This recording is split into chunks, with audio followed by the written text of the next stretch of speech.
আসসালামু আলাইকুম ওয়া রাহমাতুল্লাহি ওয়া বারাকাতুহু। সবাইকে ওয়েলকাম করছি আমাদের আইকেটেক অফিশিয়াল চ্যানেলে। আজকে আমরা শুরু করতে যাচ্ছি ডিজিটাল মার্কেটিং কমপ্লিট কোর্সের 24 নং ক্লাস। ক্লাস শুরু করার পূর্বে নতুনদের জন্য সামান্য গাইড করছি। আপনি যদি এই প্রথম আমাদের ভিডিওতে ক্লিক করে থাকেন তাহলে আমরা আপনাদের শুভাকাঙ্ক্ষী হিসেবে নির্দেশনা দিচ্ছি। আপনি আমাদের চ্যানেলের ভেতরে প্রবেশ করুন এবং প্লেলিস্ট সেকশনে গিয়ে খুঁজে বের করুন আপনার কাঙ্ক্ষিত ফ্রিল্যান্সিং রিলেটেড কমপ্লিট কোর্স। এরপর শুরু করুন ধারাবাহিক প্র্যাকটিস। অবশ্যই সিরিয়াল ঠিক রেখে প্র্যাকটিস করবেন। আর হ্যাঁ, আপনি যদি এরকম ইন্টারেস্টিং কোর্স ও freelancing related course, for example digital marketing, social media marketing, app development, web development, graphic design, SEO, Facebook ads campaign, Google ads campaign ইত্যাদি ইত্যাদি সম্পূর্ণ ফ্রি কোর্স করতে চান তাহলে দেরি না করে আমাদের চ্যানেলটি দ্রুত করে ফেলুন সাবস্ক্রাইব, বাজিয়ে দিন বেল বাটন, প্রতিনিয়ত চেক করুন প্লেলিস্ট, লাইক ও শেয়ার তো আমাদের প্রাপ্য। আর কমেন্ট বক্সে মন্তব্য জানাতে ভুলবেন না। সরাসরি অনলাইন অথবা অফলাইন ক্লাসের জন্য ভিজিট করুন আমাদের অফিসিয়াল ফেসবুক পেজ অথবা ওয়েবসাইট। চলুন শুরু করছি ডিজিটাল মার্কেটিং কমপ্লিট কোর্সের 24 নং ক্লাস। আজকের ক্লাসের বিষয়বস্তু হলো company's orientation or approach toward marketplace, অর্থাৎ কোম্পানির ওরিয়েন্টেশন কি এবং অ্যাপ্রোচ টুওয়ার্ড মার্কেটপ্লেস, মার্কেটপ্লেসের প্রতি মার্কেটপ্লেসের দিকে অ্যাপ্রোচ কি, দৃষ্টিভঙ্গি কি, এটা নিয়ে আমরা আলোচনা করব। এটার ভিতরে company's orientation or approach toward marketplace 5টা কনসেপ্ট রয়েছে। এই 5টা কনসেপ্ট আমরা ক্লিয়ার করব। 1 নম্বর হচ্ছে দ্য প্রোডাকশন কনসেপ্ট, মানে কোনো কোম্পানি, প্রত্যেকটা কোম্পানি, একটা কোম্পানি এরকম পাবেন না যে প্রোডাকশন কনসেপ্ট সম্পর্কে তাদের ধারণা নাই, অর্থাৎ উৎপাদন কনসেপ্ট, উৎপাদনের ধারণা অবশ্যই থাকতে হবে। সে কি কি উৎপাদন করবে, অর্থাৎ তার কোম্পানির জন্য কি কি প্রোডাক্ট সে ডেভেলপ করবে, এটা অবশ্যই তার এই কনসেপ্টটা থাকতে হবে। এই কনসেপ্ট না থাকলে সেই কোম্পানি কি করতে পারবে না, গ্রো করতে পারবে না। মার্কেট প্লেসের দিকে দৃষ্টিভঙ্গিও রাখতে হবে, মার্কেট প্লেসে চাহিদা কোন প্রোডাক্টের এবং কোম্পানির ওরিয়েন্টেশন কি কি কি সংযোজন, এরপরে কোম্পানির ঝোঁক কি এবং অডিয়েন্সের চাহিদা কি, এগুলো বুঝতে হবে। এই প্রোডাকশনটা খুবই জরুরি। নাম্বার 2 হচ্ছে দ্য প্রোডাক্ট কনসেপ্ট, অর্থাৎ প্রোডাক্ট কনসেপ্টটাও ক্লিয়ার থাকতে হবে।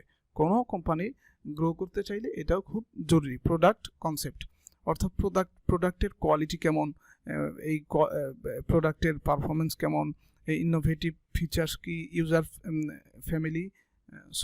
ইউজার ফ্রেন্ডলি, এখানে দেওয়ার দরকার ছিল, ফ্যামিলি উঠে গেছে, ইউজার ফ্রেন্ডলি কিনা প্রোডাক্টটা, এই বিষয়ে ধারণা থাকতে হবে। এখানে যদি আমরা একটা এক্সাম্পল দিই, যেমন অ্যাপল কোম্পানির আইফোন রয়েছে, আইপ্যাড রয়েছে, বিভিন্ন কিছু রয়েছে, তারা কখনো লোয়েস্ট মানে সর্বনিম্ন মূল্যে দিবে এরকম কোনো চিন্তা করে না। তারা চিন্তা করে তাদের ফিচার্সগুলো কেমন, তাদের কোয়ালিটি কেমন, তাদের কোয়ালিটি কিভাবে আরও উন্নত করা যায়, এই চিন্তা করে। তারা প্রাইজের চিন্তা করে না। এই যে প্রোডাক্ট কনসেপ্ট, তাদের এই প্রোডাক্টগুলো কে নিবে, সবসময় তারা ফিকির করে হাই কোয়ালিটির যারা তারা নিবে, তারা কখনো লোয়েস্ট এটা চিন্তা করে না। এই প্রোডাক্ট কনসেপ্টটাও খুব জরুরি। নাম্বার 3 হচ্ছে দ্য সেলিং কনসেপ্ট। এই সেলিং কনসেপ্ট মানে বিক্রয় কনসেপ্ট, বিক্রয়ের ধারণা, পণ্য বিক্রয়ের ধারণা, এই কনসেপ্টটাও কোম্পানির থাকা জরুরি। নাম্বার 4 হচ্ছে দ্য মার্কেটিং কনসেপ্ট।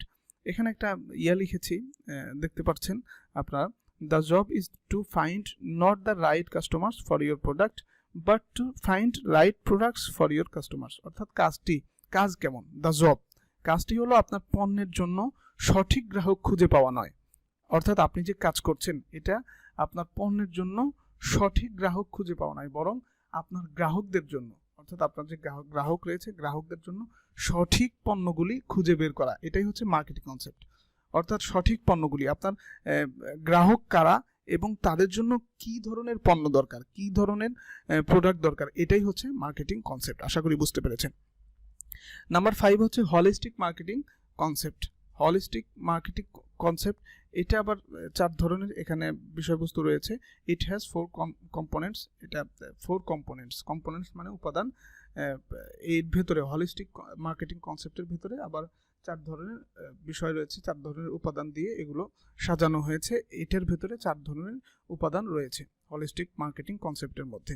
নাম্বার 1 হচ্ছে রিলেশনশিপ মার্কেটিং, নাম্বার 2 হচ্ছে ইন্টিগ্রেটেড মার্কেটিং, নাম্বার 3 হচ্ছে ইন্টারনাল মার্কেটিং, আর নাম্বার 4 হচ্ছে পারফরমেন্স মার্কেটিং।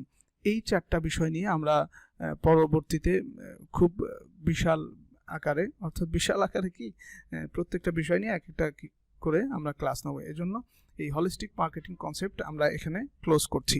আশা করি আজকের যে বিষয়বস্তু ছিল companies orientation or approach toward market place, এটার ভেতরে যে 5টা কনসেপ্ট রয়েছে আশা করি ক্লিয়ার বুঝতে পেরেছেন। আবারও বলছি, দ্য প্রোডাকশন কনসেপ্ট, এই প্রোডাকশন কনসেপ্ট এটা ক্লিয়ার থাকতে হবে।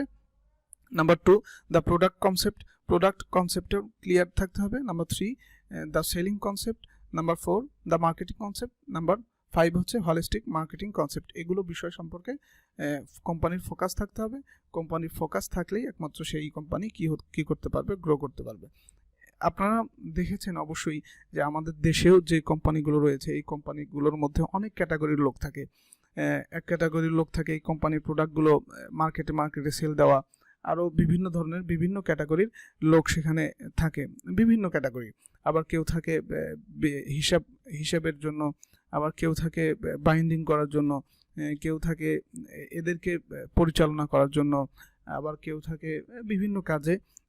দারোয়ান, কোম্পানির যেই জায়গা রয়েছে, যেই স্পেস রয়েছে, অর্থাৎ প্রত্যেকটা কোম্পানির যদি সেটা অনলাইন না হয়, অনলাইন সার্ভিসেস ডিজিটালি যদি না হয়, যদি ফিজিক্যালি হয়, তাহলে সেটা অবশ্যই একটা স্থান দরকার, সেই স্থানের দারোয়ান।